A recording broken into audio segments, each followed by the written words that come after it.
students as far away as India, Shanghai, Bahrain, you name it. So I've worked with the world's best as well as some of the world's not best, meaning like, former gang members and, people who just are completely lost. So whoever you are, whichever category you're in, I'm sure something today will hopefully shed some light on what business is, how to really put yourself in a position to really get there. And, I invite everyone here to, feel free to utilize me as a resource, kind of like Jarvis to Tony Stark, right? That's really why I started what I started, which is to try to just shed light on everything for you guys to make things easier, help you guys get a better sense of direction and get more informed, right? Before you really commit to anything per se. So I titled today's deck kind of funny, just the now and later. It's like, where are you now? How far have you come, and what's next? I think hopefully I can give you guys some constructive advice. Let's get to it. My story. Well, not that long ago. I mean, high schooler. I was a student in high school, student in college, then did many things. I was primarily an intern and employee, right, at Howcast, which was a competitor to About.com. Before YouTube was exploding with DIYs and how-tos, right, there were these other kind of places on the interwebs of things. But anyway, yeah, I studied at UC Berkeley High School of Business, intern at Howcast, worked at investments, ABR investment strategy, did equity research there, worked in BD, biz dev at Google for a small team called Tier 1 underneath the online partnerships group. Decided to leave Google in 2012 to start ReadyEdgeGo to try to fix this problem, which is just high school guidance, which I thought was just like dismal and really lacking. I don't know about you guys, but I had a really, really terrible time in high school, and I wanted to learn, but I just felt like I was confined and I felt like I was lost. I didn't know what I wanted to do. So we'll talk more about that later. But yeah, I mean, full circle, right? Now I'm like a serial entrepreneur. I've helped start, at this, I think somewhere around 4 or 5 businesses and counting. I'm a guest speaker in many different companies and groups, and even, female empowerment groups sometimes invite me as well. So, you know, I have a very broad range, I guess, perspective on things, and even broader if you consider where I came from before all this stuff, right? Because a lot of people are like, oh, you're so successful. You went to Berkeley and, you worked in Wall Street and you started your own company, worked at Google. Why would you leave? Free food, massage points. And it's like, well, before all this, guys, it was like a lot of people ask me how or why. And this is the truth. I had no clue, starting off, when I was just a kid, I wanted to build nuclear bombs because that's what little boys wanted to see, big explosions. And I wanted to be a video gamer, or a game maker, because every game I played, I was like, oh man, that gun could be better, or oh, that character could be better this way. And it's part of me. I kind of wanted to be, in public service and be a special forces operator and soldier. I mean, having played Counter-Strike at a very high level and Halo and FPS as a teenage boy, it's like, you fall victim to all that violence and glamour.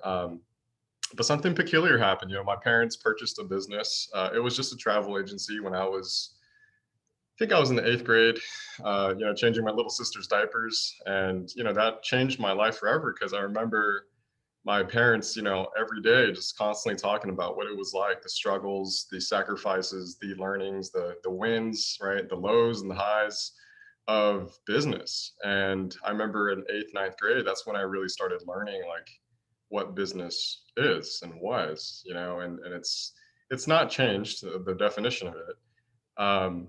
But I started really kind of learning about it, and so that led me eventually to not only majoring in it, studying it, but also falling in love with a lot of the concepts all around it. I got really good at the stock market. I met a good friend named Jacob, who I went to school with at Berkeley, and he kind of just showed me. He taught me so much. He was really my mentor at the time. We would sit in the back of finance class in Anderson Hall Auditorium at Haas, and we would just be trading stocks the whole time during finance class. It was wonderful. Don't tell my teachers that. But yeah, it was wonderful. We made a ton of money in the back of the class. This was before, crypto or Bitcoin. We were just having a blast. And that was the first time when I realized, wow, there's like so many different kinds of business out there, right? So if you're here, whether you're looking at business, econ, finance, HR, ops, human resources, and management, I mean, whatever it is you're looking at, I challenge everyone here to look further into it, because one thing I've learned about most people, not even like high schoolers or even college students, but even like people who work in businesses, most people don't have a clue. Like you don't know what you're talking about. And I'm an interviewer, by the way, for UC Berkeley, for the Hospital of Business. And one of our very first questions that we like to ask is just why business? And you'd be surprised. Most people don't have a good explanation for it.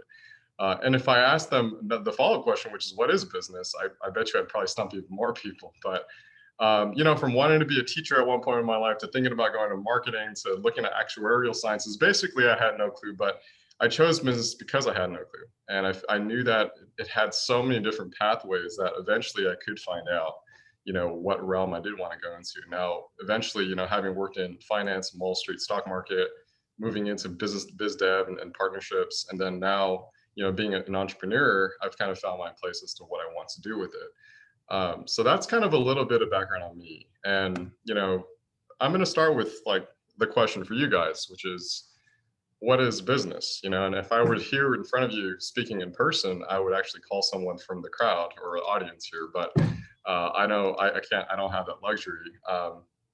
So I'm going to start with that. What is business? And I'll give you my take. And so maybe the best way to do this is for you to see if you can come up with something better. Try not to Google it. So don't Google business definition, please. Try to actually use your little thing called your brain. The way I define it is it's the art of problem solving that makes a profit. It's the art of problem solving that makes a profit, right? So whether you're Amazon, your Tesla, your LinkedIn, your Pete's Coffee, right? All of these businesses are solving a problem and making a profit, right? So what's the difference between that and say just solving a problem? Well, I work with a lot of engineers, and engineers solve a lot of problems. Like I had a student who recently made a chair that doesn't let you sit on it. I guess it's a humorous problem, right? But is that making a profit? No, hence it's not a business. But the moment it does, right? So the moment he starts selling them, right? It's no longer just an engineering endeavor, it's a business endeavor now, right? So that's what it is. And I think let's get away from like, oh, making money or it's a degree. Guys, it's the art of problem solving while making a profit. So think about it that way first. I want to start there and slow it down because most of the time when I'm talking with students or people, most of you guys don't really have any clue as to what problems exist, how they actually work, right? And most importantly, which problems mean something to you. And I think that's why a lot of people end up being lost in business, is that people go into it with the wrong reasons, with the wrong understanding of what the definition is, or maybe without a definition of it. And so I encourage everyone here to, if you're going into business or economics or finance or whatever you want to call it, it's like, well, what are the problems that actually even attract you in the first place? It could be irrelevant to business. And you better not say, oh, the problem of making money. That's a positive externality, right, of you solving some problem you want, right? Now, unless the problem that you're solving is indeed in the way of making money, like if it's Wall Street, for instance, right? Like my friend Jacob, that still works at, as a hedge fund manager, right? If that's the case, then if that's the problem, then fair, right? Or counting money as an accountant, right? But generally speaking, when we think about businesses, they're not usually in that general gist of things, right? In fact, the best example of this is probably consulting, right? I have tons of friends who work at bank consulting or other consulting firms, and it's what do consultants do? They help existing management solve their problems, right, while making a profit, right? While the consultant themselves also make a profit. So, I think whether that works for you or another definition works for you, I encourage everyone here to try to generate, a simple to remember, go-to accurate definition of what this is, or else it's like, why are you guys even studying it, right? And the same applies for, I would argue, and I have all these pipes because I think a lot of people define it differently, and there's many ways to go about it. Think about each of these pipes as like, okay, that blue one could be like entrepreneurship, the red one could be like, I don't know, Facebook, like green could be like sports business management. So there's many kinds, but they all, again, fit that. I think that fit that description. They're solving some kind of problem and they're making a profit. And same thing with econ, right? Define it. And for this one, I'm not even going to touch it. I'm going to let you guys mull over it. So that'll be your little homework if you want it. But What is economics? Don't Google it, right? Try to define it. What exactly is it? Key word here, by the way, is you'll find is if you do give up, you'll probably find it has something to do with value, utility, right? Not always money. For instance, I might barter and trade you this smartphone, right, for your Pete's coffee, right? I think a lot of people would be willing to make that trade, right? And that didn't involve any amount of cash being exchanged. It was just pure, value exchange or utility exchange, right? So I challenge everyone here to try to figure what that means out.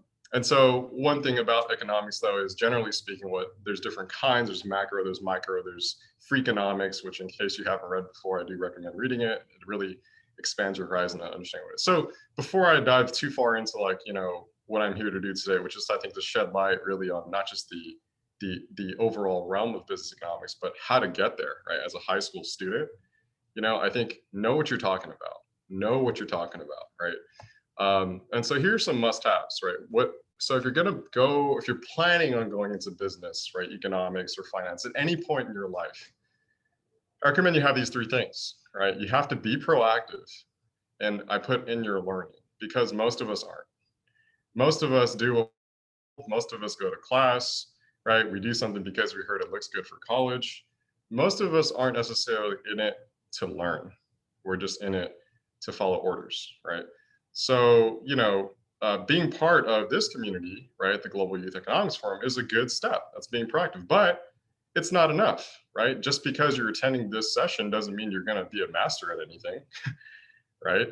This should serve as really a starting point, right? And I think GYEF, generally speaking, right, serves as a platform as a starting point to help facilitate your exploration, but it's up to you to stay proactive. And by the way, right, generally speaking, as an employer myself now, someone who hires people and rejects people, right, and as an admissions reader who literally accepts people or rejects people, it's the same thing. I'm constantly looking for, okay, who was proactive about stuff, genuinely proactive about learning it, right? And the next thing is to be articulate. Too many of us are really good at DMing or posting comments on YouTube videos, right? Not enough of us is good at what? Speaking, especially in person or on video, or feeling comfortable with themselves, right? How can you possibly imagine sitting in front of, a Google interviewer or a JPM interviewer or a Goldman Sachs interviewer or Ernst & Young interviewer if you are not articulate? And that's not just verbal, it's also written, right? So, I also work with students on college application essays, and it's crazy, right? How many typos there are, how much unprofessionalism there is, how not articulate a lot of people are, right? So you really got to focus on building this skill if you're serious, right? Because again, if you want to work in business economics, a lot of it is analysis, that's true. But you also have to communicate that analysis, right? And those interpretations, whether it's data science, right? Whether it's, some kind of GDP calculation or theory, right? If you're going into economics, it's going to be a lot of math, right? So you got to be very articulate.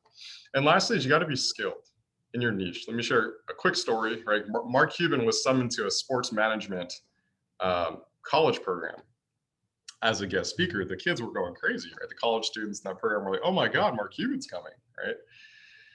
And so he comes in, and the first question was something goes like this. The first question was, all right, what are some questions you guys have? And somebody raised their hand and was like, how do I get into sports business? And his response, mind you, he's talking to a whole cohort, right? About 60 sports business majors, right? And he goes, don't major in sports business. And he went on to say something along the lines of, look, if you want to get hired in sports business, we need you to be skilled. We need you to be talented. We need to be able to just take you and plug you into our operation. We need you to be useful. If you're studying sports business, you're a generalist. You're not good. You're not great at everything. At anything, right? You might be just a jack of all trades, but you're not really good at anything in particular. So what I mean by be skilled, right? In a niche, or a couple of niches, right, is again, this kind of goes back to what I said earlier about, okay, well, do you really understand business? What realms, right, of business are there, right? And which ones attract you most and why, right? And what do each of those realms require in terms of skill set? Because if I work in Wall Street, it's a completely different skill set compared to working in biz dev. which is completely different than HR, which is completely different than recruitment or retention, right? Those are two very different skills. So there's a whole bunch of different skill sets that each of these require, right? So oftentimes when I talk to business students, whether it's in high school or they're in college, many of them lack some basic skills, right? Like what? How about just learning how to use Excel and spreadsheets? We're really good at typing with two fingers, but the moment it comes to like, just dancing on the spreadsheet, very few of us can do. How about articulating a complex thought? Or taking a complex thought and explaining it to a third grader, right? I remember my first my first interview at Google, they asked me to sell a pencil. And then they asked me to sell a pencil again to a third grader, right? That's a skill, right? So you have to develop certain skills. So if you're proactive, you're articulate, and you're skilled in a certain arena or two, I promise you, you'll be very, very successful in business economics or finance, right? And here's some degrees that work. I think the common misunderstanding is that you have to have a business degree to work in business. Get out of here. If you've been in the game as long as I have, and certainly many other people, right, you don't just need a business degree to work in business. You can come from any background. In fact, the first two categories are what we call quant, right? Quants have a really easy time going into business, especially in the analytical positions. But even if you study history, English, when I worked at Google, for instance, one of the top BD teams there, right? Literally, my teammate was an English major, my other teammate was a history major, my boss was a poli-sci major, and I had a teammate who was a prosthetic specialist, yeah, like fake limbs, and then another guy was a business major out of Michigan. But that was the composition, right? So you can have any kind of major, but it's really going back to this, right? Do you have the skills? Right? Okay, you have a degree. I trust that you're decently well educated. Do you have something? What can you bring to the table to help my team? Right? That's the key. Okay. So high school. Let's talk about it.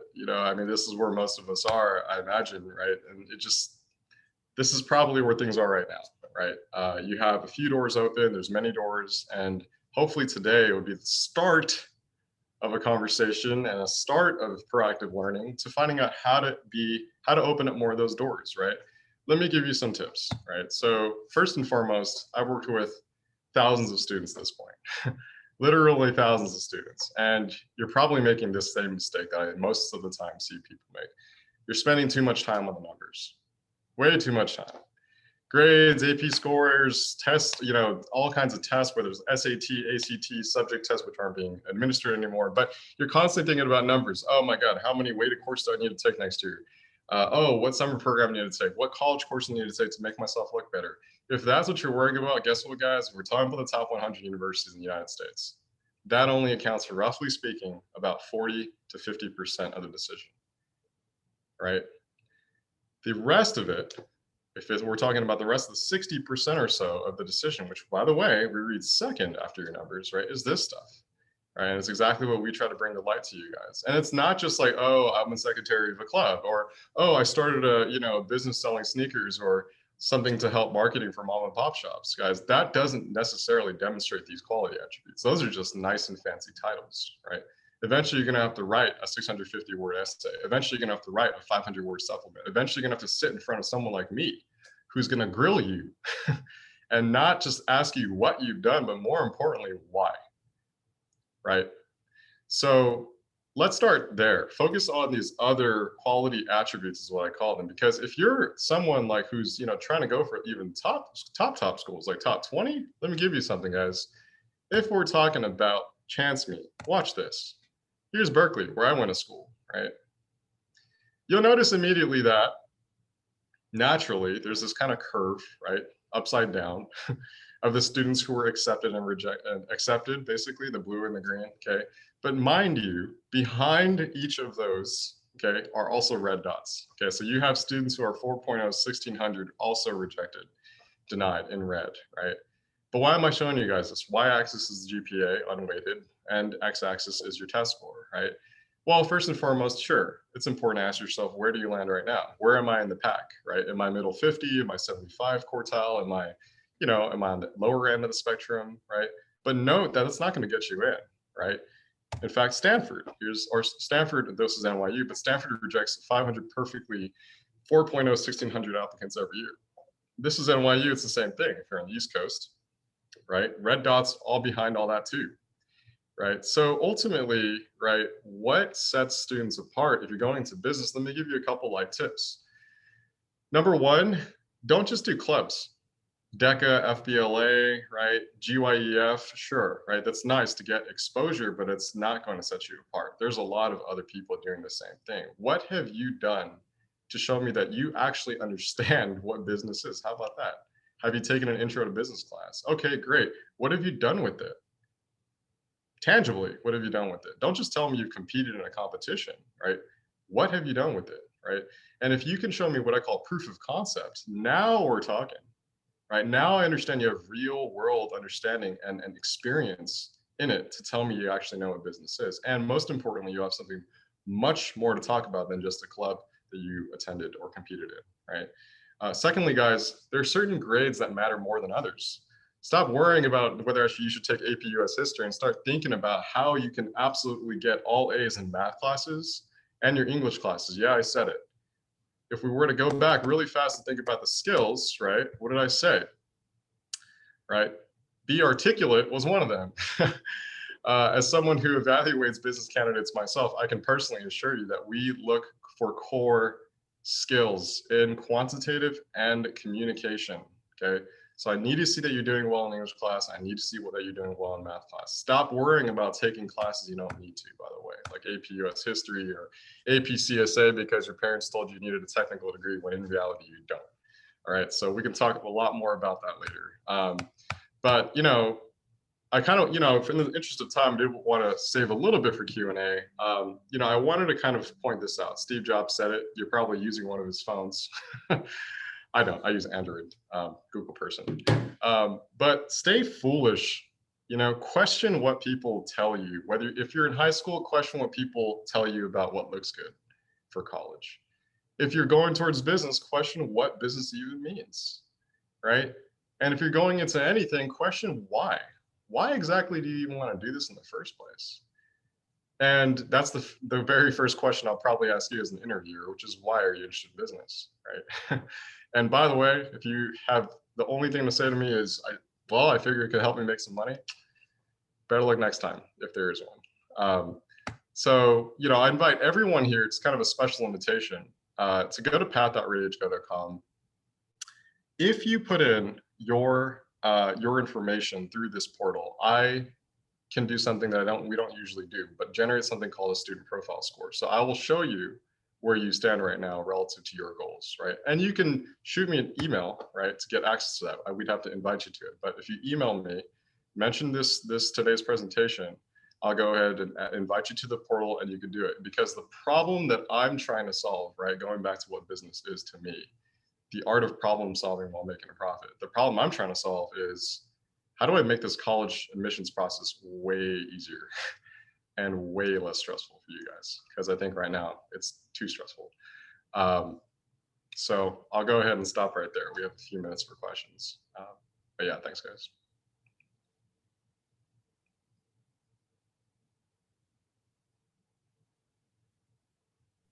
Thanks so much, Dan, for that presentation. If anyone has any questions, feel free to put in the chat, or you could unmute right now.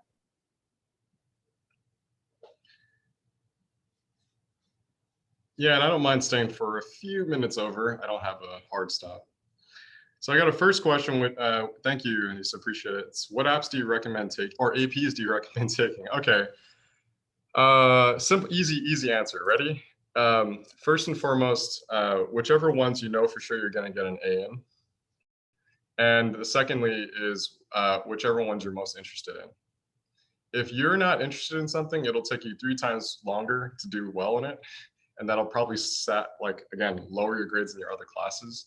And if you're not sure you're gonna get an A in it, I don't know what you're messing with, right? Get out of that situation immediately. So even if that's math, where you just heard me say, okay, it's important to show quantitative skills for a business or econ major, that's true. But why would you take AP Calculus BC if you know you're gonna get a C or a B, right? I wanna see A's in APs, not B's or C's in APs, sorry, right? So put yourself in the right position. I'm gonna keep rapid firing here. So what internships were you part of as a high schooler? None. Overrated, guys. You don't need internships in high school. You really don't. But you can shadow. That's probably a more accessible one, especially during COVID. But the whole craze about getting an internship as a high schooler, guys, just put it this way: college students have a hard time getting internships. College admissions does not expect high schoolers to have internships. It's not reasonable as a 15 or 16-year-old. Next question. I'll keep firing away here. Let's see. What are some good ways to improve in skills like articulation? First and foremost, see if you can hold a conversation with someone you don't know.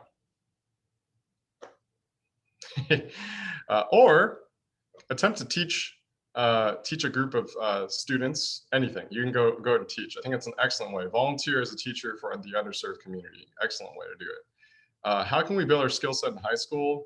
Be curious. I can't tell you there's too many skills. Just be curious, be proactive. You'll figure it out. What skills do you need in order to be successful in business? I already talked about that. I guess ask Lena after I'm done. I believe you said you did equity research. How was that and what specifically is it about? It's just about predicting, well, analyzing where stocks are at and where they're going to move, right? Because then we sell our research to people like Jacob, who makes, in the millions of dollars per year, because he's just buying and selling. Let's see. There's two types of econ, micro or macro. Which should you learn first? Oh, I love this question. I personally think you should learn micro first. I think it makes a lot more sense. It's much more about the day-to-day interactions like this, right? Whereas macro is obviously bigger picture. So you can get kind of lost in the macroeconomic theory of things. Whereas micro, it's a nice introduction, I think. How do you find create opportunities? Identify problems. Duh, that's what we talked about business. What if you're still not sure on the major or career choice, but you still want to stand out to colleges?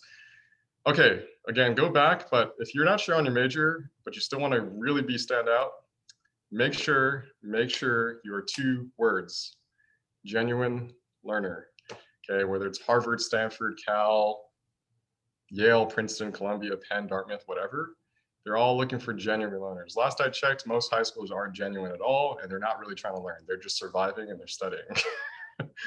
And they're trying to look good for college. So instead of doing that, don't ask that question. Ask yourself, what are you genuinely interested in, and how can you learn it continuously?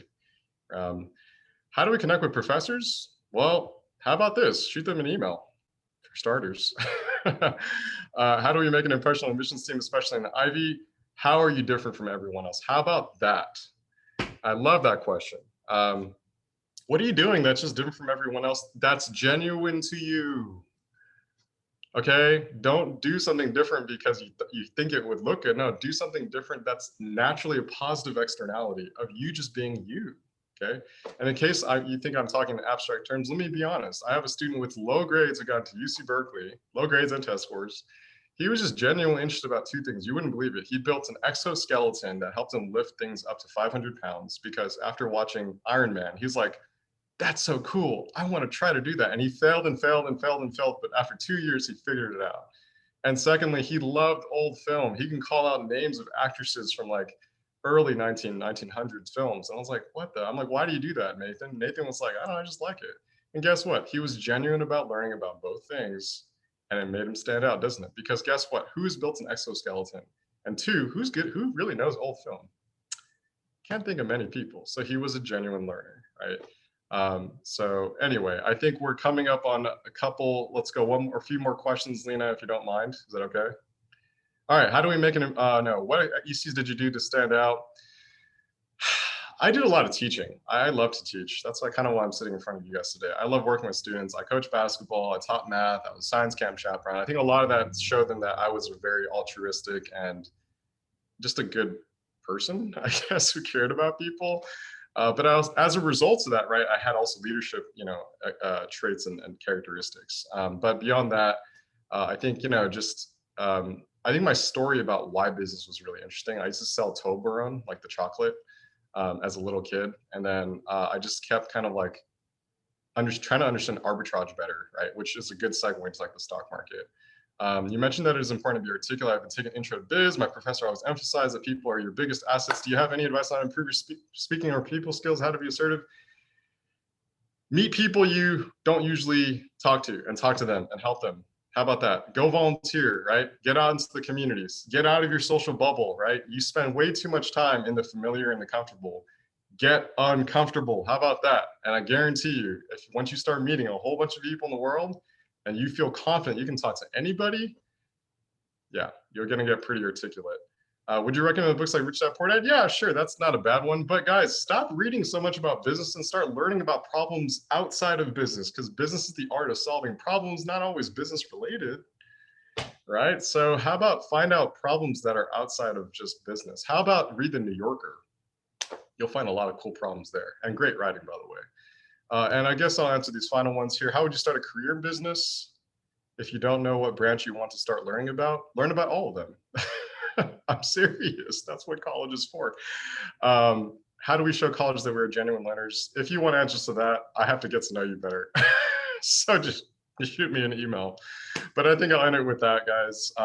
Oh, could you explain ReadyEdgeGo more? Yeah, sure. I guess I can end there. Good little plug. Thanks, Lena. I'm not sure who asked that, but ReadyEdgeGo, like I started in 2012 with one mission to make high school life easier for you guys. One, I think maximize your chances of getting into your best colleges, but two, more importantly, two, establish exactly what your sense of direction is. Because I think once you have that, and once you'll have an infinite amount of motivation and energy to do things, and you're gonna really love life versus being stressed out all the time. So that's the key, guys. I do this and I've done this for the last 10 years, and trust me, I've challenged it. I'm like, do I want to go work for the UN in Geneva? Do I want to become a special forces soldier? Do I want to just do something else and go back and work for Google, right? Nah, it's been pretty good. Yeah, REGs has kind of kept me here, and it's because it's good, meaningful work. But guys, yeah, this was a pleasure kind of, just